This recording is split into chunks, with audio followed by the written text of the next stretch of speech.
안녕 얘들아. 안녕하세요. 여러분들 오늘은 우리 13강을 한번 나가보기 전에 토요일 반 친구들이 주간 테스트에서 우후죽순 떨어졌어요. 통과자가 0명입니다. 그래서 오늘 선생님이 조금 전반적으로 뭐가 나올 수 있는지 그리고 중요한 것들을 좀 짚어주려고 하거든요. 우리가 지난 시간에 배웠었던 게 뭐였어? 양난이었잖아 얘들아. 그치? 그러면 양난 이후 우리가 이 양난 이후를 조선 후기로 보고 있단 말이야. 조선 후기의 정치 혹은 이제 중앙체제들 아니면은 군대 이런 제도들이 바뀌는 것을 잘 눈치를 채야 된다는 거야. 양난 이후의 사회의 변동이라고 써보도록 할게요. 사회의 변동. 요 키워드 잘 기억하셔야 돼요. 아시겠죠? 자, 그러면 우리가 조선 건국이 언제야?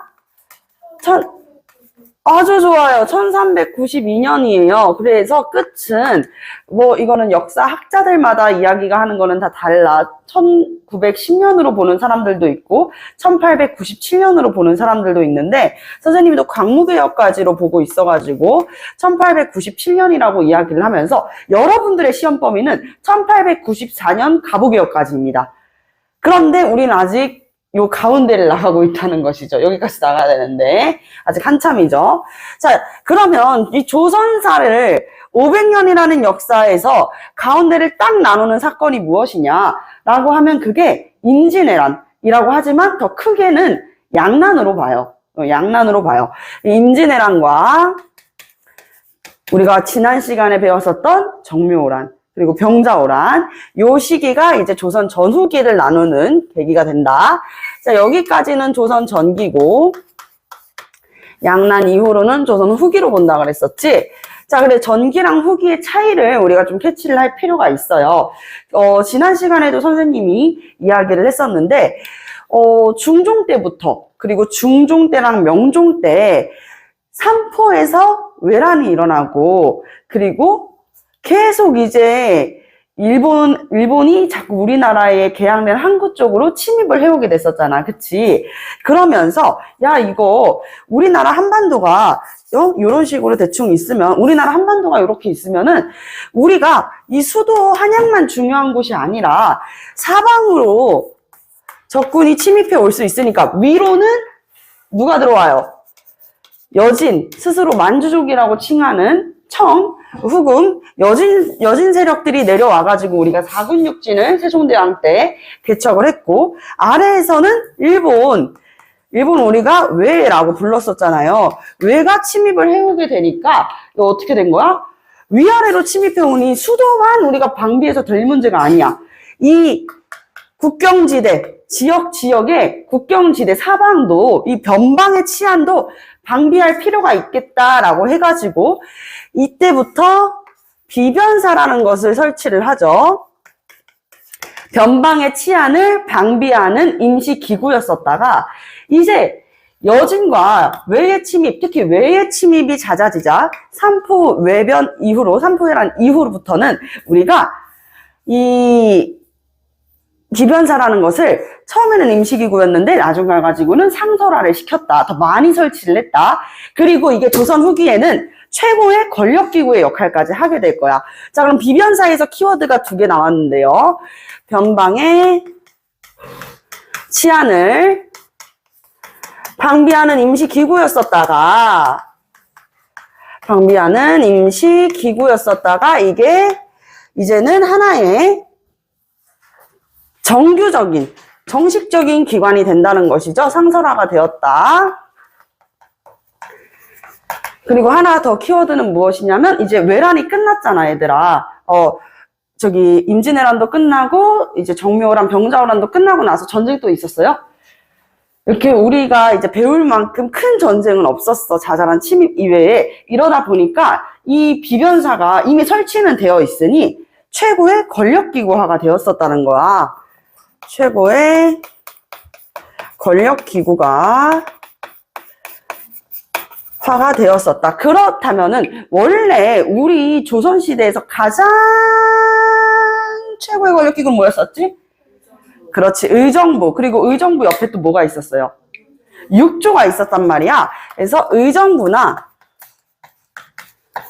육조의 기능이 어떻게 돼요? 약화되는 거지. 왜? 얘네들이 해야 할 일을 누가 하니까? 비변사가 해버리니까. 자, 그리고 시험 문제에 잘 나오는 거. 이거는 우리 친구가, 우리 같이 수강하는 친구가 어제 선생님 통해가지고 질문도 했었는데요. 무엇이냐면, 이 군사 제도가 바뀐다는 점이에요. 군사제도가 어떻게 바뀌냐? 조선 전기에서는, 이거 봐봐. 조선 전기에서는 원래 우리가 중앙군이 있었지. 중앙군은 수도를 중심으로 이제 지키는 군사들이었었잖아요. 이 중앙군을 우리가 조선 전기에는 오위라고 했는데, 양난 이후부터, 이 오위 체제가 어떻게 바뀐다? 그렇지. 군 0으로 바뀌는 거야. 이 5군형은 5개의 군대 체제를 얘기를 하는데 어떤 군대가 있었냐. 훈련도감이 있었고요. 그치? 훈련도감이 있었고 어영청, 총용청, 수어청, 금이영이 있었습니다. 어영청, 수어청, 총용청, 금이영까지 있었다는 것이죠. 금이영의 가장 마지막에 설치된 기구고요. 여기에서 시험 문제 또 잘 나오는 포인트가 있지. 훈련도감이라는 거. 훈련도감은 가장 강력했었던 직업 군인 체제야, 얘들아. 자, 그래서 우리가 이해를 해볼 수가 있는 거. 일단 시험 문제 나오는 포인트, 훈련도감은 언제 설치됐다? 임진왜란? 맞아. 휴전 중에 설치됐다는 거야. 임진왜란 이후가 아니라는 거야. 이 함정을 조심해야 돼요. 알겠죠? 임진왜란 휴전 중에 설치가 되었었고요. 자, 그러면 중앙군 5위 체제는 있잖아. 용빈, 중앙군 5위 체제는 조선 전기에는 16세 이상부터 60세 미만의 성인, 이 양인 남성들은 무조건 다 어떻게 해야 됐어요? 군대를 가야 됐었어요. 용빈이한테 남은 시간은 2달 남아있어요. 조선 전기였다면. 그쵸? 2달 뒤면 뭐 해야 돼요? 5위가 돼야 돼요. 군대를 가야 된다는 거야. 이해됐지? 근데 조선 후기에는 이렇게 16세 이상부터 60세 미만의 모든 양인 남성들이 다 군대를 갔을까요? 아니야. 조선 후기면은 용빈아, 안 가도 된다는 거예요. 신나죠? 네, 매우 좋아하고 있군요. 맞아요, 여러분들. 조선 후기가 되면은 모두가 다 군대를 가는 게 아니라 16세 이상부터 60세까지의 남성들은 군대를 가지 않아요. 왜?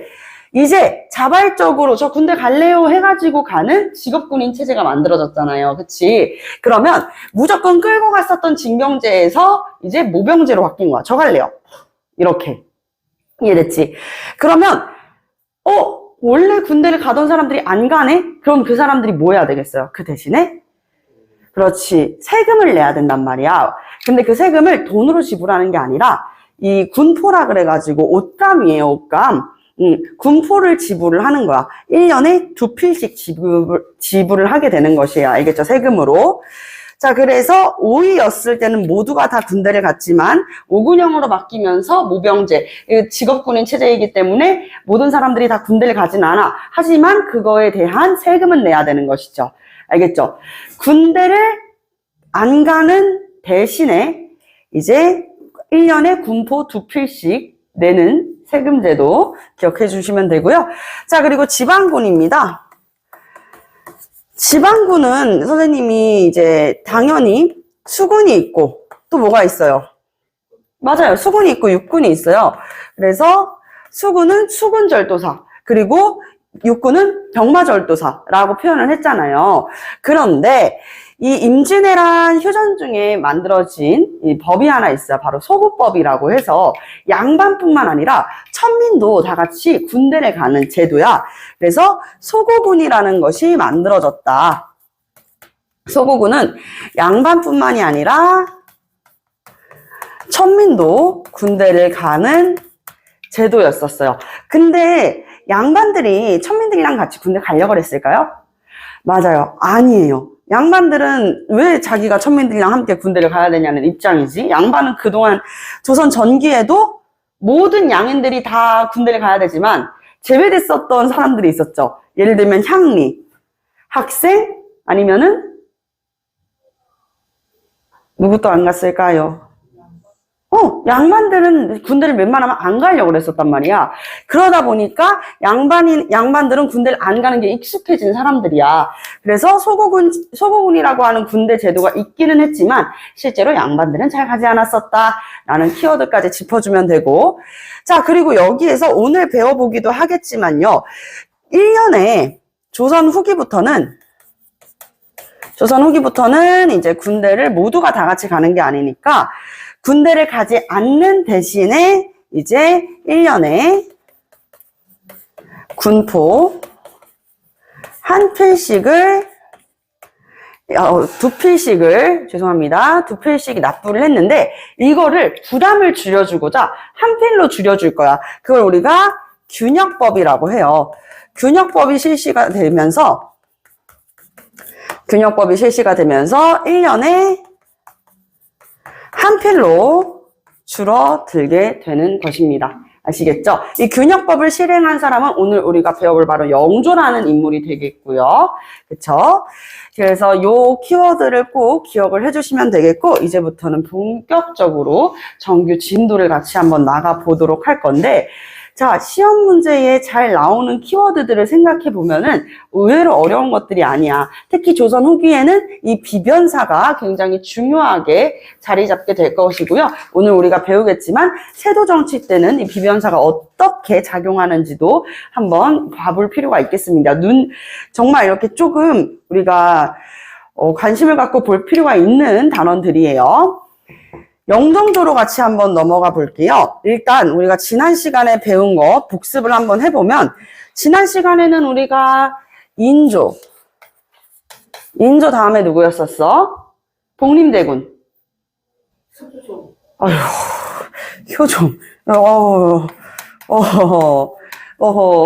효종 다음에는, 그렇지, 현종.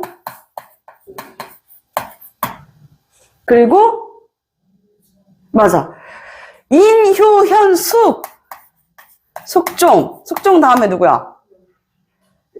경종. 희빈 장씨의 아들 이윤, 경종. 네, 그 다음이 이제 영정조인데 여기까지만 끊어놓고 한번 설명을 해보도록 할게요. 자, 인조 때 하면은 이제 시험 문제에 잘 나올 만한 게 이제 세 가지가 있어, 얘들아. 첫 번째는 무엇일까? 인조가 일단 원래 왕이 될 운명이었어, 얘들아? 아니었지. 그 전에 왕이 누구였었지? 인조 전에 왕 누구였었지? 인조 전에 왕이 누구였었다고요? 맞아요. 광해군이었었죠. 그쵸? 자, 광해군이었었기 때문에 광해군이잖아. 군자로 끝나면 그 다음 왕은 뭐예요? 그렇지, 반정이 있었다. 그러니까 인조 반정을 우리가 기억할 필요가 있는 거야. 인조 반정이 시험 문제에 잘 나오는데, 인조 반정을 누가 주도했을까요? 그렇지, 서인 세력들이 주도를 했어요. 자, 서인이 주도했고 남인은 참여하는 양상을 띠고 있었다라고, 요거 시험 문제에 조금 잘 나옵니다. 자, 그리고 두 번째는요, 광해군의 복수를 하겠다는 명분으로 여진족이 쳐들어왔어요. 이거 무엇이었을까요? 정묘호란, 알겠죠? 자, 정묘호란이 일어났습니다. 정묘호란은 누르하치가 여진족을, 옛 금나라의 사람들, 여진족을 다시 통합하면서 금나라의 후예라고 하는 무슨 국가를 세웠어요? 네, 후금이라는 국가를 세웠어요. 오늘 다들 집중력이 평소 같지가 않아요. 자, 그래서 정묘호란 때는 누가 들어왔다? 후금이 들어왔습니다. 그리고 나서 우리가 후금과 형제의 관계를 체결하면서 어떻게 됐지? 그렇지, 이제 전쟁이 끝이 나게 되는데, 그 누르하치의 아들이었었던, 그러니까 후금을 세웠던 누르하치의 아들이었었던 이대왕 홍타이지는요, 나라의 국호를 청나라로 바꾸게 되면서 우리 조선한테 뭘 요구하게 돼? 군신 관계를 요구하게 돼. 그거 뭐예요? 병자호란입니다.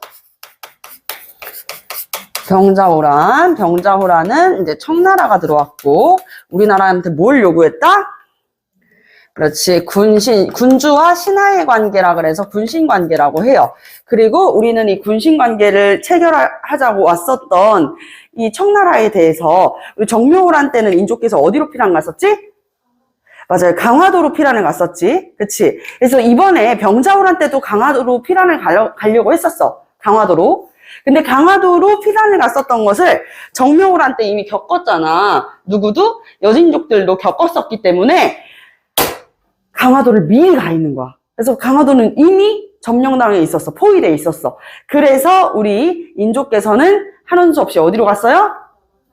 남한산성으로 내려가게 된 거야. 그래서 남한산성에서 우리가 45일간의 저항을 했었지만 결국에는 이제 주전파와 주화파가 나눠져가지고 싸웠다는 얘기도 했었죠.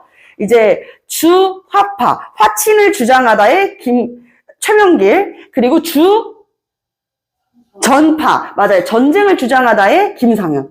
그래서 김상현은 전 죽을 거예요. 왜 죽을 거라 그랬어?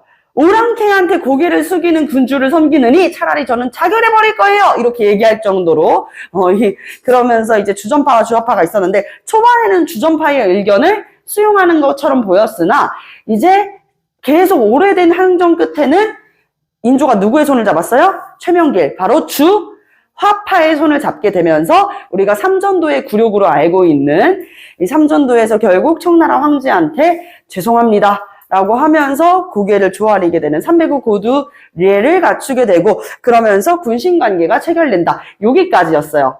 기억나지? 그리고 그러면서 많은 사람들이 청나라의 포로로 끌려갔는데 그 중에 끌려간 사람들 많은 신하, 최명길, 김상현도 다 끌려가고요. 그리고 세자와 대군들 원래 이제 세자로 책봉됐던 사람은 누구였어? 맞아요. 소현세자였어요. 이제 소현세자랑 그리고 복림대군 같이 이제 또 처음으로 끌려갔었는데 돌아오고 나서부터 소현세자가 시름시름 앓다가 결국에는 사망하게 되자 원래는 이제 세자로 책봉되진 않았으나 대군이었었던 복림대군이 왕위에 오르게 된다. 그게 바로 누구다? 효종이다 라고 이야기를 했었던 것입니다. 아시겠습니까?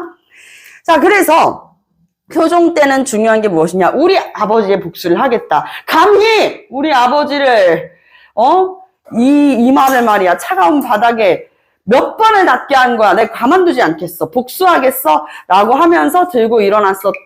우리가 어디를 치자. 청나라를 치자. 했었던 것이 무엇이었을까? 맞아요. 북벌운동이었어요. 북쪽을 벌하자는 운동을 추진하게 됩니다. 누구와 함께? 서인의 송시열과 함께. 하지만 북벌운동은 어떻게 돼요? 효종의 갑작스러운 사망으로 인해 가지고 실패하게 되는 것입니다. 자, 그리고 두 번째, 북벌운동이 실패하니까 북쪽에, 그러니까 청나라의 우수한 학문을 배우자고 하는 북화가 뭐야? 북화가 무슨 말이죠? 자, 북쪽의 우수한 학문을 배우자고 하는 북학론을 대두하기도 하는 것이죠. 대두되기도 하는 것이죠. 이해되시죠? 대표적인 이제 북학자는 박제가가 있었다. 자, 그리고 세 번째입니다. 세 번째는요, 요거는